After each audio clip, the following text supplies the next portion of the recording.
Oi, meu nome é Maria. Eu vim apresentar sobre a África do Sul e o seu processo de colonização, junto com a Júlia e a Yasmin. Nesse primeiro slide, a gente pode ver onde a África do Sul se localiza, é toda essa região aqui, e a sua bandeira própria, né? Sobre o processo de colonização, no continente africano ele ocorreu muito tarde e foi feito pelos europeus. Porque somente no século XIX as nações europeias, né, digamos assim, ou países importantes como França, Alemanha, Inglaterra, Bélgica, Holanda, começaram a explorar de maneira efetiva o continente africano, sendo assim a África do Sul, né? As potências europeias, para garantirem já sua matéria-prima, ocuparam os territórios do continente africano. Logo em seguida, fizeram a partilha do continente entre os principais países europeus da época, né, que hoje em dia já são outros. Assim, dando direito de exploração à parte que cada país ficou, né, que coube a cada nação. Lembrando que em nenhum momento os desejos dos africanos foram considerados. A região da África do Sul em si era rica em diamantes. Sendo assim, os boeres, não sei se é exatamente assim que fala, mas enfim, eles são descendentes de holandeses, e os ingleses sempre ficavam de olho ali naquela região.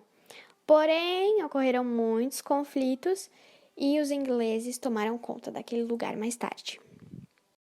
Agora falando sobre as mudanças que ocorreram no país durante a colonização. Bem, durante os séculos 16 e 19, estima-se que, em média, 10 milhões de africanos eles foram escravizados e enviados à América e ao Caribe para trabalhar nas colônias do Novo Mundo. A maioria das tribos locais elas foram violentamente expulsas com as chegadas dos europeus, e quando a Segunda Revolução Industrial ela chegou ao seu auge, as principais potências europeias elas estavam em uma corrida imperialista que tinha como objetivo tomar controle da África, pois eles viam o continente como uma fonte de matéria-prima e de novos mercados. Por isso que eles estavam disputando entre si para ver quem obtinha o maior domínio da região. E os países que estavam envolvidos nessa corrida, eles acabaram realizando a Conferência de Berlim, que levou à criação de um acordo que partilhava a África. E é claro que esse acordo foi feito sem consultar as populações nativas do continente. Então, assim, os europeus eles traçaram fronteiras e definiram qual país ia tomar conta de qual região.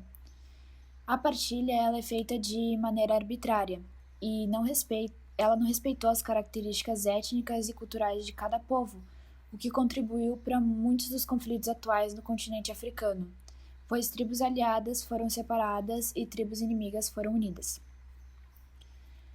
A colonização foi bem violenta, com vários países brigando entre si pelo domínio de cada território, e a maioria da população foi escravizada, tribos locais expulsas, então chega-se à conclusão que ela não foi uma colonização pacífica e ela foi uma colonização de exploração e não de povoamento. Sobre as coisas que foram exploradas, bem, no princípio, os europeus eles queriam buscar especiarias na África para poder comercializar, como cravo, canela e noz moscada. Mas depois de um tempo, os colonizadores eles começaram a ver o continente como uma fonte riquíssima de matéria-prima. Também foi explorado negros escravos, que eram vistos como mercadoria e não como pessoas, e ouro e diamante na região. A descoberta dos diamantes ela foi em 1866. Os diamantes eles foram encontrados em fazendas perto de Kimberley, e o processo de escavação ele chamou mais de 50 mil pessoas de todo o mundo em busca dessas preciosidades. E a descoberta do ouro foi em 1886 em Witwatersrand, e as fazendas das redondezas elas foram declaradas propriedades públicas e uma nova cidade foi criada na região. Na África do Sul, em 1948, foi oficializada a política da segregação racial, que proibia os negros de ir às urnas, casamento entre etnias diferentes, entre outras coisas. Em 1950, a oposição ao apartheid ficou mais intensa, quando o Congresso Nacional, a CNA, lançou uma desobediência civil. Em 1960, ocorreu o massacre de Sharpeville, em que a polícia matou 67 negros que participavam de uma manifestação. O ocorrido provocou protestos pelo mundo e, como consequência, em 1962, Nelson Mandela foi condenado à prisão perpétua. Mas, em 31 de maio de 1961, ocorreu a Proclamação da República, por meio de um voto popular que apenas a população branca votou.